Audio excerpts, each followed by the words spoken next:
नमस्कार बच्चों, आज आप नए क्लास में प्रवेश कर गए हैं। अच्छा लग रहा है। और मैं आपकी हिंदी अध्यापिका उमा श्रीवास्तव आपको हिंदी पढ़ाऊंगी। आपको बच्चों हिंदी को दो भागों में बांटा गया है, साहित्यिक हिंदी और सामान्य हिंदी। साहित्यिक वर्ग वाले पढ़ेंगे और सामान्य हिंदी आप जैसे विज्ञान वर्ग वाले बच्चों को सामान्य हिंदी पढ़ना पड़ता है। सामान्य हिंदी में थोड़ा सा अंतर है, थोड़ा व्याकरण में और कुछ पाठों में, है ना। तो मैं सबसे पहले आपको पेपर के बारे में थोड़ा सा बता दूं कि आपका जो पेपर होगा वह सामान्य वर्ग से आधारित रहेगा। सामान्य वर्ग में आपको हिंदी गद्य साहित्य, पद्य साहित्य का इतिहास रहेगा वैकल्पिक, और गद्य खंड और काव्य खंड से व्याख्या रहेंगे। कवि और लेखक के जीवन परिचय रहेगा। कहानी और एकांकी पर आधारित प्रश्न रहेंगे। सहायक पुस्तिका सूतपुत्र से प्रश्न रहेंगे। फिर खंड कहा जाता है जिसमें संस्कृत का रहता है, उसमें गद्य खंड और श्लोक वगैरह का अर्थ लिखना रहता है। फिर व्याकरण आ जाता है। व्याकरण में आपको मुहावरे हैं, लोकोक्तियाँ हैं, छंद है, रस है, छंद है, अलंकार है, शब्द युग्म है, वाक्यांश है, वाक्यों में त्रुटियाँ हैं, पत्र लेखन है, निबंध आदि इस तरह से वो मैं आगे आपको बताऊँगी। आज मैं जो आपको पढ़ाने आई हूँ वो काव्य पढ़ाने आई हूँ। और काव्य में सबसे पहले मैं काव्य साहित्य के इतिहास पर प्रकाश डालती हूँ। काव्य साहित्य का इतिहास बच्चों कितने भागों में बांटा गया है? 4 भागों में बांटा गया है। 4 भागों में कौन कौन सा? आदिकाल, भक्तिकाल, रीतिकाल और आधुनिक काल। भक्तिकाल को 2 भागों में बांटा गया है, निर्गुण काव्य धारा और सगुण काव्य धारा। निर्गुण काव्य धारा को 2 भागों में बांटा गया है, ज्ञानाश्रयी शाखा, प्रेमाश्रयी शाखा। और सगुण भक्ति धारा को 2 भागों में बांटा गया, राम भक्ति शाखा और कृष्ण भक्ति शाखा। ठीक है, तो आपके जो पाठ हैं, कुछ पाठ ऐसे हैं जो भक्ति काव्य धारा से पर आधारित हैं। तो इसमें पहला जो निर्गुण काव्य धारा के प्रमुख कवि, मैं कबीरदास को आपको पढ़ाने जा रही हूँ। कबीरदास के नाम से आप परिचित होंगे। कबीरदास जी एक संत थे और समाज सुधारक थे तथा सजग कवि थे, ये तो आपको मालूम ही होगा। दूसरी चीज़, कबीरदास जी सत्य कहने में उनको जरा भी हिचक नहीं होती थी। इस कारण से हिंदी काव्य साहित्य में वह एक चमकते हुए तारे के रूप में प्रसिद्धि को प्राप्त किया। अब मैं उनकी जीवनी पर थोड़ा सा प्रकाश डालती हूँ। कबीरदास जी का जन्म सन 1398 में काशी में एक जुलाहा परिवार में हुआ था। इनके पिता का नाम नीरू तथा माता का नाम नीमा था। ये कुछ विद्वानों के मतानुसार कहा जाता है कि यह एक विधवा ब्राह्मणी के पुत्र थे और जिन्होंने लोक लज्जा से इन्हें त्याग दिया था, और नीरू और नीमा ने इनका पालन पोषण करा था। इनका विवाह हुआ था, जिनकी पत्नी का नाम लोई था, तब पुत्र का नाम कमाल और पुत्री का नाम कमाली था। सन 1440 में इनकी मृत्यु हो गई थी। यह अंधविश्वासों पर बहुत बड़ा अंधविश्वास का खंडन करते थे। लोग कहते हैं कि काशी में मरने से स्वर्ग और मगहर में मरने से नर्क को प्राप्त होता है, तो उसका भी इन्होंने मृत्यु के समय यह मगहर चले गए थे। ठीक है, और तो जीवनी आपको बताते हैं। दूसरी चीज़ है कि इनकी काव्य जो थी वह रहस्यवादी थी, समाज सुधारक थी, पाखंड के आलोचक थे, मानवतावादी और समानतावादी थी। इनकी काव्य 2 प्रवृत्तियों में विभाजित हुई। एक में गुरु और प्रभु भक्ति थी, और जिसमें विश्वास, धैर्य, याचना, क्षमा आदि अनेक थे, और दूसरा था धर्म और पाखंड, जिसका ये विरोध करते थे। इनकी 3 रचनाएं थी, साखी, सबद और रमैनी। साखी जो था वह शिक्षा और सिद्धांत पर आधारित था, सबद जो था वह गेय पद था, और रमैनी जो है रहस्यवादी था। तो रहस्यवादी था। इस प्रकार से कबीरदास जी वास्तव में एक महान विचारक थे, श्रेष्ठ समाज सुधारक थे। अखंडता और स्पष्टवादिता तो इनकी भाषा में कूट कूट कर भरी हुई थी।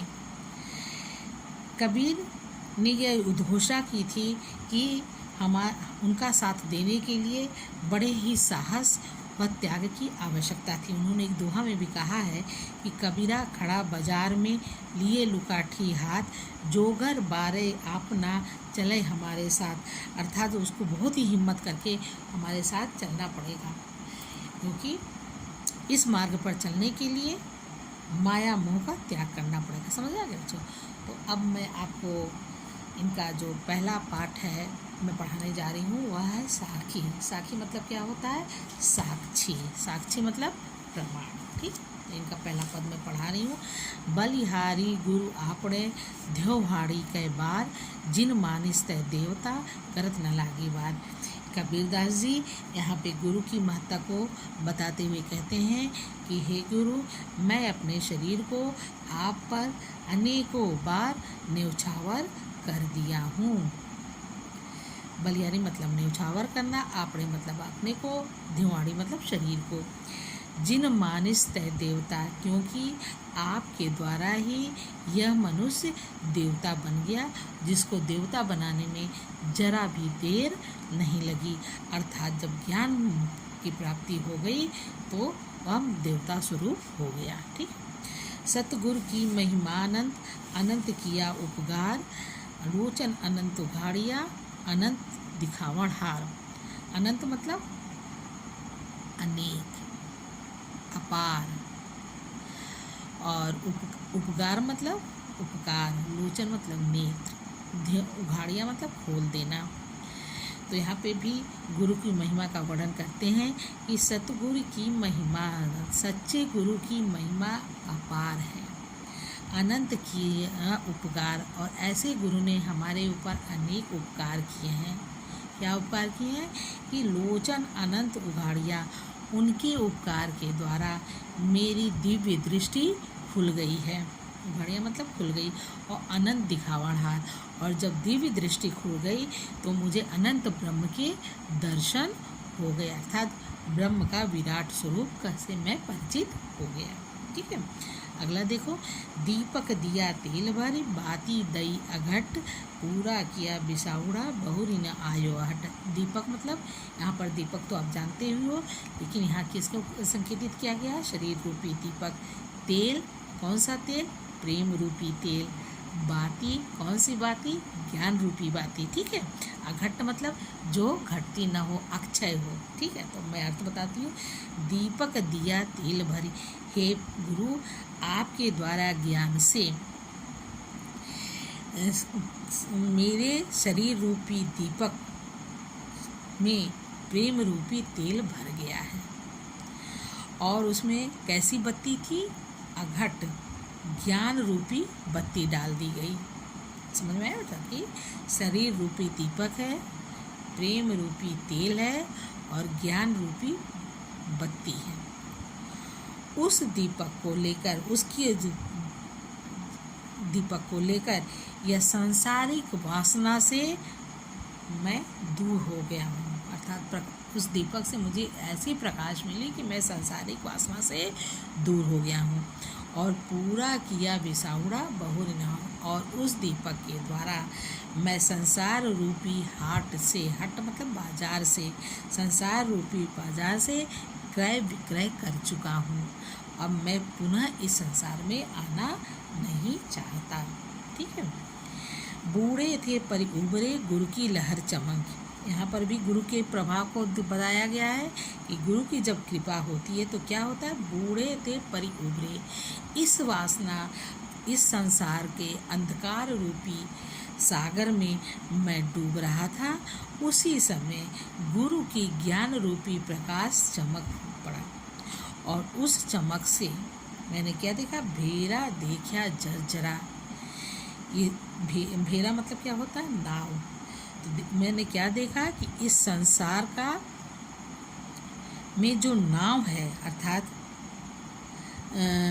बहुत ही जर्जर है। हमारा जो बेड़ा जिस पर मैं बैठा हुआ हूँ वह बहुत ही जर्जर है, और उतर पड़ा फर्क, और इस प्रकार मैं दूर उतर पड़ा। चिंता तो हरि नाव की और न चिंता दास, जो कुछ चितवे राम बिन सोई राम के पास। यहाँ पे भी कवि अपने को एक सच्चे सेवक और साधक के गुणों का वर्णन किया है। वो कहते चिंता तो हरि नाम की, कि हे हरि, इस सच्चे सेवक को केवल किसकी चिंता है? हरि के नाम की। नाम मतलब नाम की। और न चिंता दास, और इस सांसारिक का जो प्रलोभन है उसका मुझे कोई चिंता नहीं है, क्योंकि ऐसा कहा जाता है कि जे कुछ चितवे राम बिन, कि जो ईश्वर का स्मरण नहीं करता है, जो ईश्वर के स्मरण नहीं करता है अर्थात ईश्वर का ध्यान नहीं करता है, वह किसके? सोई काल के पास, वह मृत्यु के पास है, उसकी मृत्यु निश्चित है। वह सांसारिक प्रलोभन में आकर जन्म और मृत्यु के चक्र में फंसा रहता है। ठीक है बच्चों, अब इसमें आप देखिए कि इसमें इसकी भाषा क्या है? सतुकड़ी है, इसमें अलंकार यमक है, रस शांत है और छंद दोहा है। ठीक, तो अब ये आपको व्याख्या मालूम हो गया। इस पर आधारित आपको प्रश्न दिए जाएंगे, उस प्रश्न का आपको व्याख्या से आधारित उत्तर लिखना होगा। ये आपके कोर्स में है। पहले व्याख्या करने को आता था, अब व्याख्या नहीं, अब रेखांत की पंक्तियों का व्याख्या करने को आता है। तो आप इसको आप आगे मैं कल पढ़ाऊँगी। ठीक।